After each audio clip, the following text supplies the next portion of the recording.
Constantine, a Hellblazer podcast.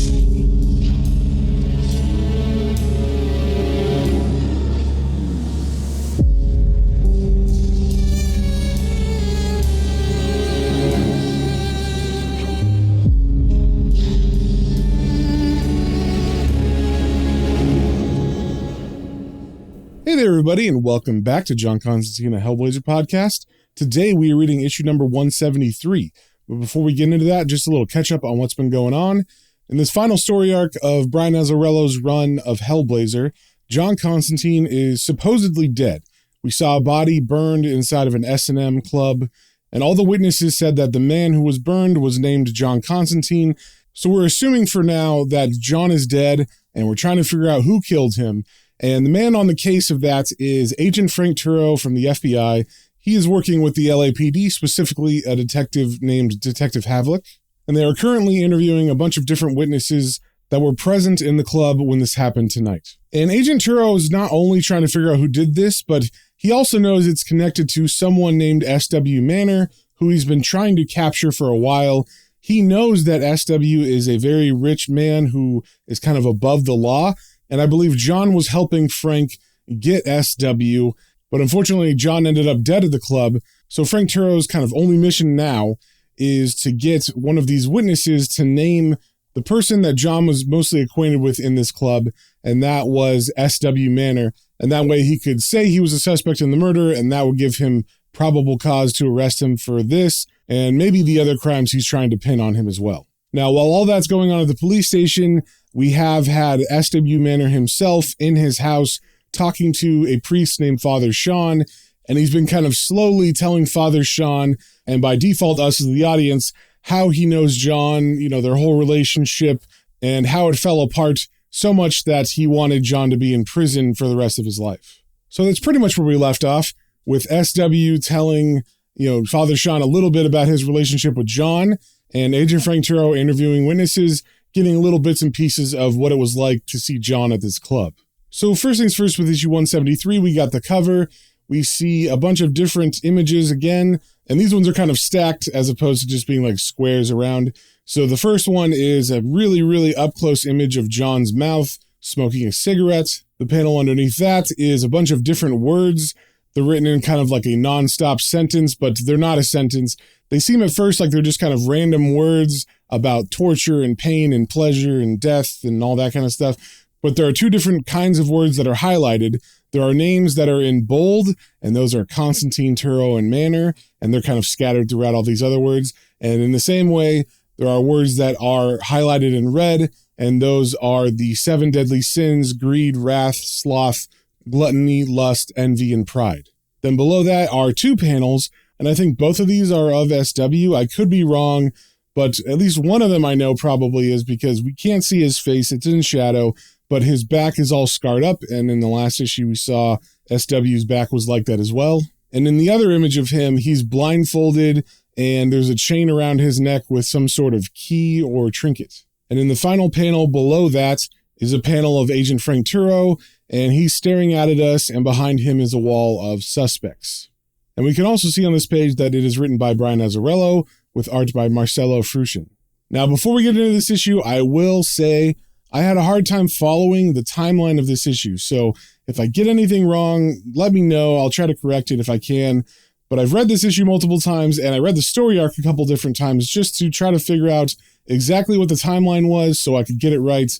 But I'm still a little shaky on what is happening when, because everybody's talking in flashbacks, and I'm trying to figure out when this happened compared to their last flashback. So it's a little confusing. So sorry if you get confused, but I will do my best to keep it straight. So with that being said, we turn to the first page, and we see John in the S&M club once again, and he's staring down at a woman who is on her hands and knees, and she's crawling towards him, and she's got one hand on his crotch. And John is just looking down at her with his shirt undone and untucked, so his chest is showing. And over these panels, there's some narration that says, "He was an asshole, just a nasty dude, like a control freak.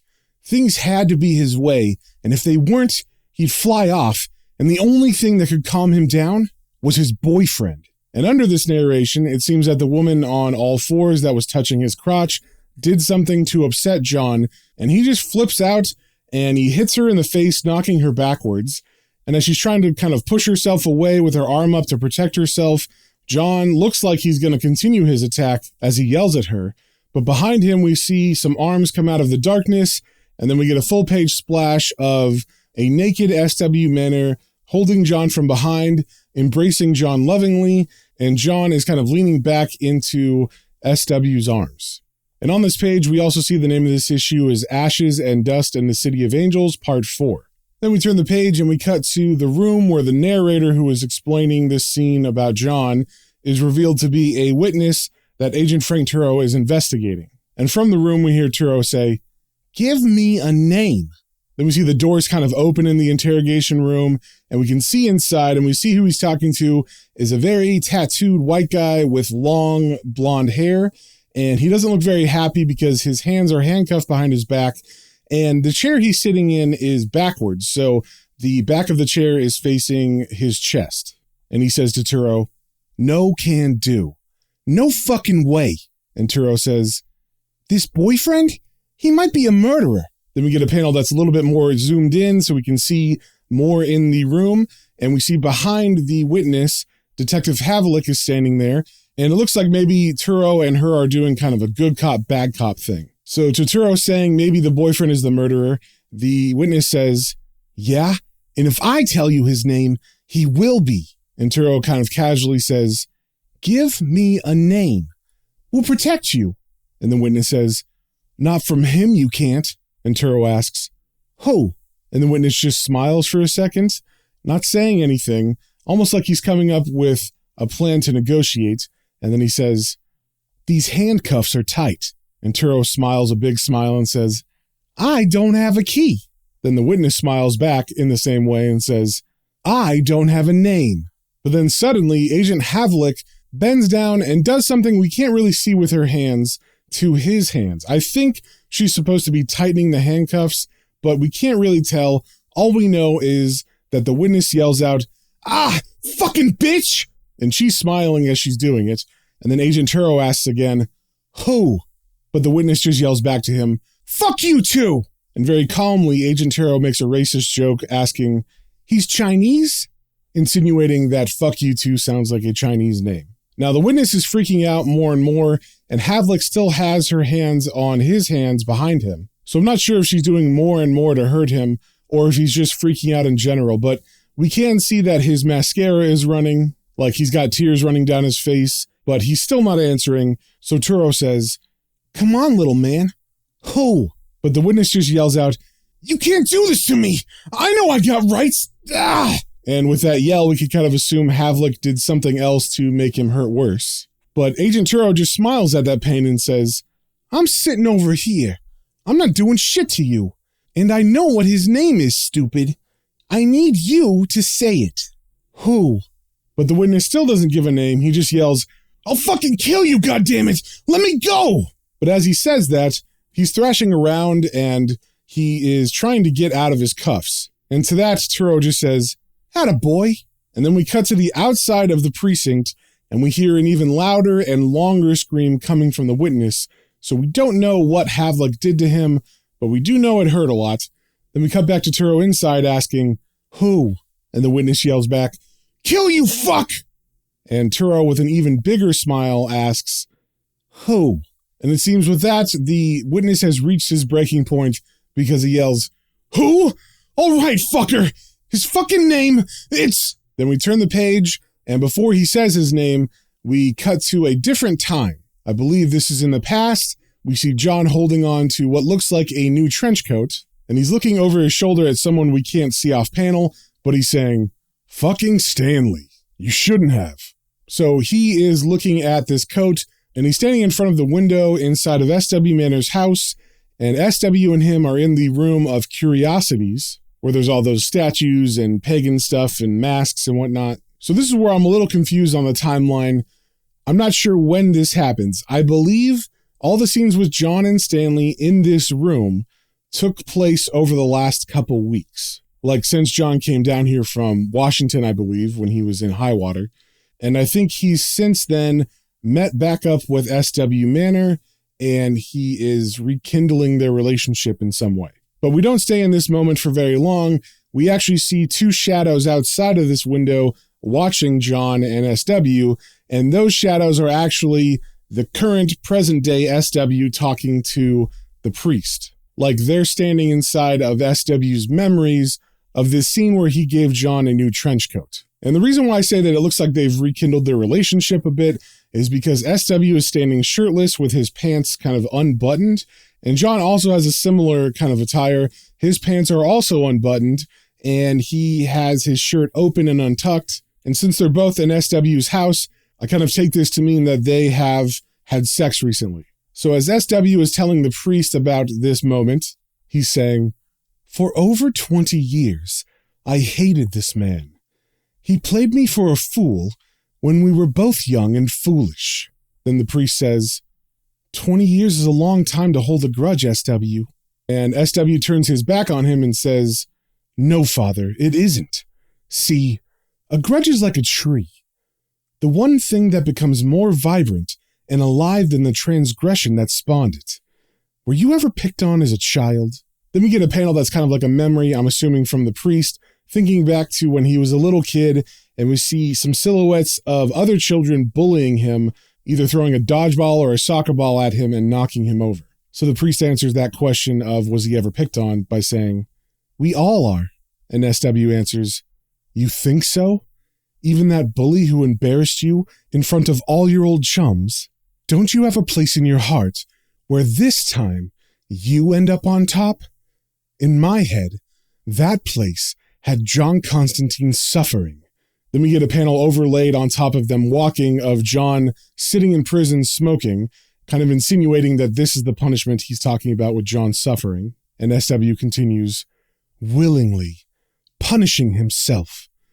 For a time, the place in my head had become a reality. See, my tree bore fruit. But then, I learned he died, and with him, my grudge. That left me empty. When he revealed himself to be among the living, I couldn't hate him anymore. See, Father?" Then we cut back to the moment where John and him were inside of the room of curiosities, and SW had just given John a new coat. And this is the moment that SW is talking about, where he had thought that John was dead from being in prison, because that is what Frank Turro kind of told everybody, and that was the official record. But once John came back and showed himself to SW sometime in the last month or so, SW couldn't keep his grudge going. So we see John standing looking at all these different things in the room, and he's saying, "I want you to know, I forgive you, Stanley, for making me doubt myself, traipsing across this arsehole of a country, trying to make amends for a death you bought. Was a clever plan." And then he smiles big and says, "I'm impressed.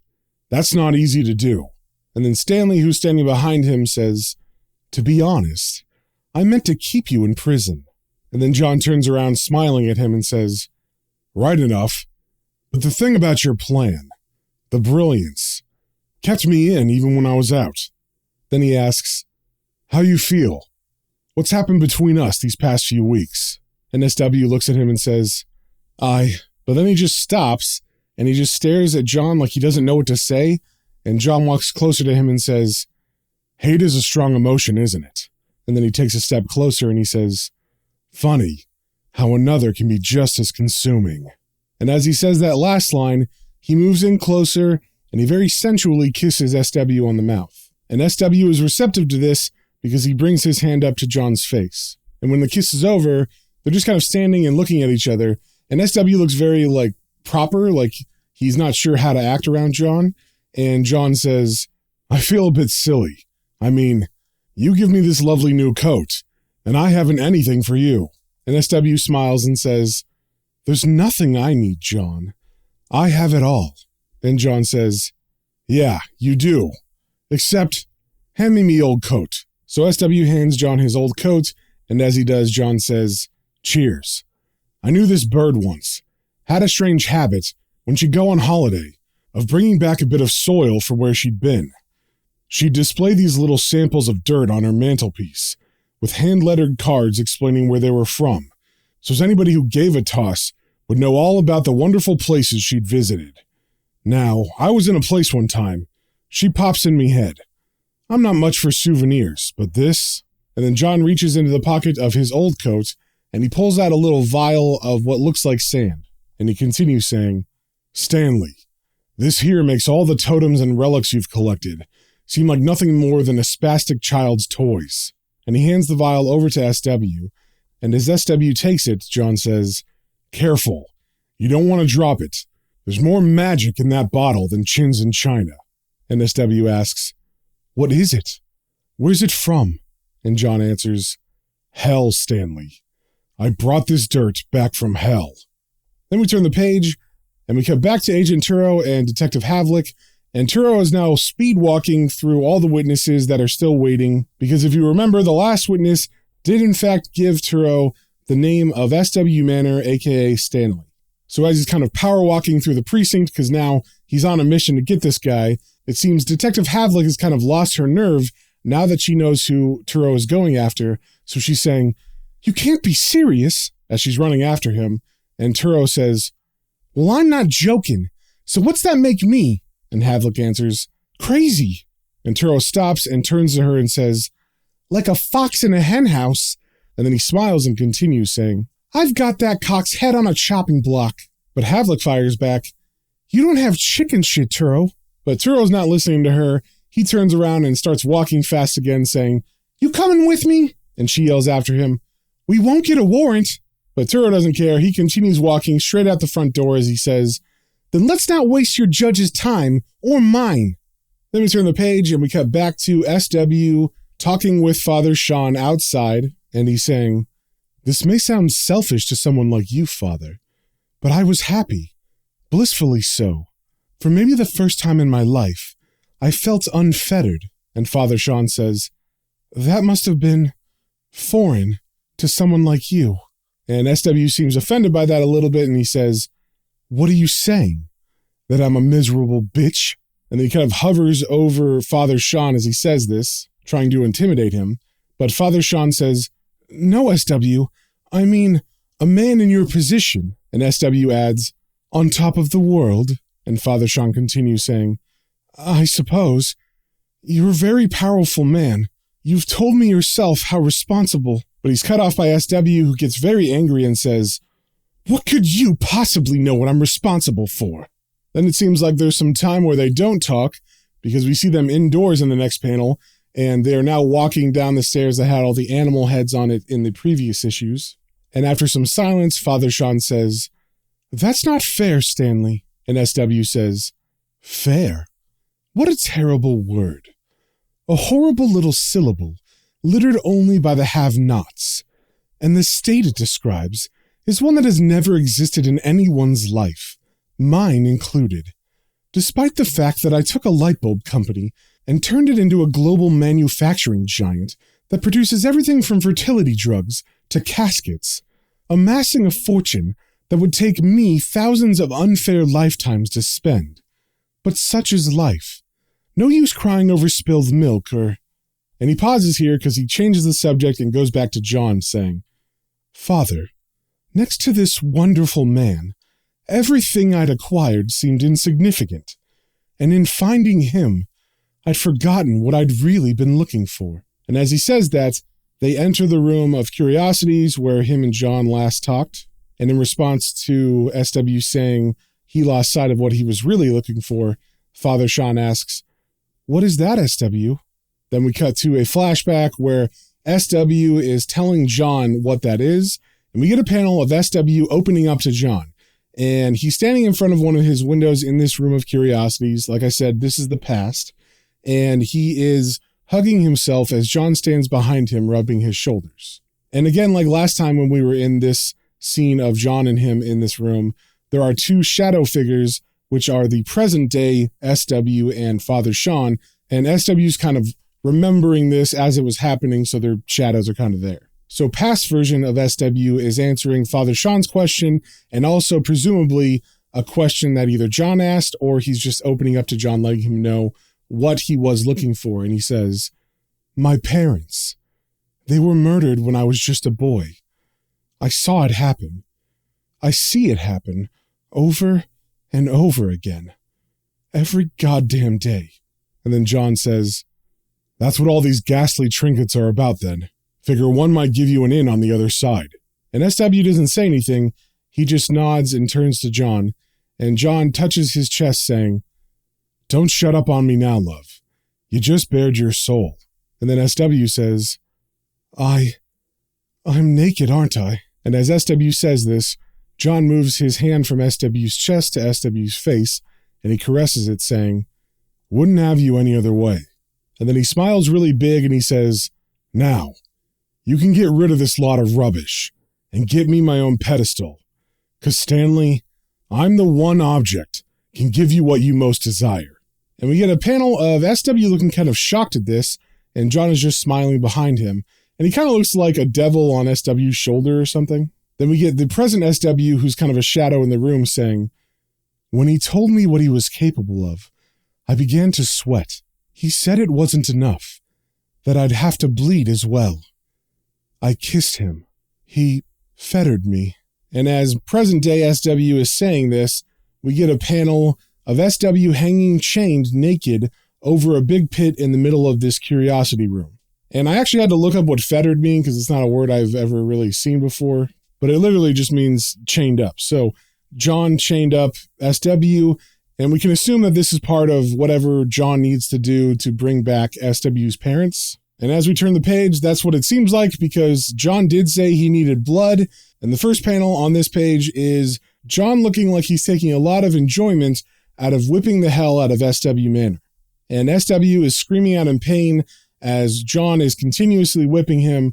There's all these lash marks all over his body already, and wherever they are, blood is coming out of the wounds. And present-day SW is narrating, saying, and I bled, like I'd done so many times before.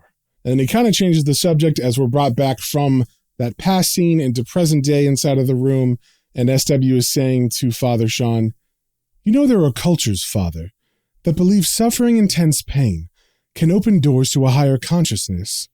And Father Sean doesn't say anything, and SW says, of course you do. You're part of one. And Father Sean's kind of confused and he asks, I am? And SW says, certainly. Wasn't self-flagellation a religious discipline? Feel the pain of your Christ to know him that much better? And Father Sean answers, that doesn't go on anymore. And SW says, assuming what doesn't go on behind closed doors is ignorant, Father. So let me enlighten you. And then he motions with his hand, and he says, open a door as one opened for me. Then we cut back into his memory of him hanging there chained and whipped, and he's bloody as he's hanging above his pit, and we see he's smiling and about to cry because his dead parents are standing in front of him. And he's narrating, I can't describe to you what I was feeling. It wasn't just joy or anxiousness or relief. They were exactly as I remembered them. And he says exactly because they do have bleeding bullet holes in them, so apparently they were shot to death in front of him. And his father is wearing a tuxedo, and his mother is wearing a very fancy-looking dress. And his narration continues, my mother and father, standing before their only son. Ghosts. I've never felt so alive. My dear sweet man had given me what I wanted most. And as we see the joy on SW's face as he stares at his ghostly parents, we see John is lighting a cigarette and kind of smirking to himself. Then we get back out of that memory to present day, and SW is crying yet again, and he says, and I wept. And then there's a moment, and then we see his face get kind of crunched in anger, and he says, and he laughed as they spoke, in whispers of cellophane and twinkling electricity, of how they loathed the man I'd become, how wretched it was to see me, what an unfair waste of life I was. He laughed, and then he calms down for a second and he says, and he walked away, leaving me there with my parents, my demons. I screamed for Fredo, and he came running, and he released me, and asked what had happened. I couldn't tell him what John had done, or where he was, so I told a little bird instead. So over these panels of him narrating this, we see SW being haunted by his demons. We just see like demonic faces behind him as he's remembering. And then we see Fredo releasing him and unchaining him from where he was hanging. And then he's pointing to Fredo, I'm assuming saying John did this, but they don't know where he is. And this last panel was a little weird or confusing to me. In SW's narration, he said, so I told the little bird instead. And that is exactly what he's doing in this panel. He's having Fredo hold a bird in a birdcage in front of him as he's down on his knees, and he's telling the bird everything that just happened with John and him. Then we turn the page and we see SW standing outside naked in the moonlight, holding an empty birdcage, and we see this large crow flying out into the night. Then we get a bunch of panels of it meeting up with some other crows and then telling them what happened. And I think this is kind of like a game of telephone, but for birds. Like one will tell the other what happened, and that one will fly as far as it can, and then tell the next one, all the way until it goes across America. And over these panels, SW narrates, and as the little bird flew off, I knew that the liar's fate was sealed. Because once you tell a little bird something, why, they just can't keep their beaks shut. That's how damning information is spread, as the crow flies, from one bird brain to another. And we see on the last page that the final crow with the message is landing on the arm of Richie Furman, who is the last living brother of the Furman brothers that we met in the Good Intentions arc. And as we see Richie looking at the bird, we can assume it's telling him maybe this story. And then that scene is interrupted as Fredo comes in and says, Mr. Manor? And SW answers, yes, Fredo? And Fredo answers, it's feeding time, sir. And then SW gets a big smile on his face, and he says, come along, father. You don't want to miss this. And as they walk away, the last panel on this page shows us looking out the window, and we see a child being taken out of a car. And it's kind of leading us to believe that this child is going to be fed to something. But we'll have to wait to find out exactly what's going on with that kid and everything else until next issue. So if you guys have any comments, questions, or suggestions, you can email me at planestrains and comicbooks, all one word, @gmail.com, and we will see you on the next one.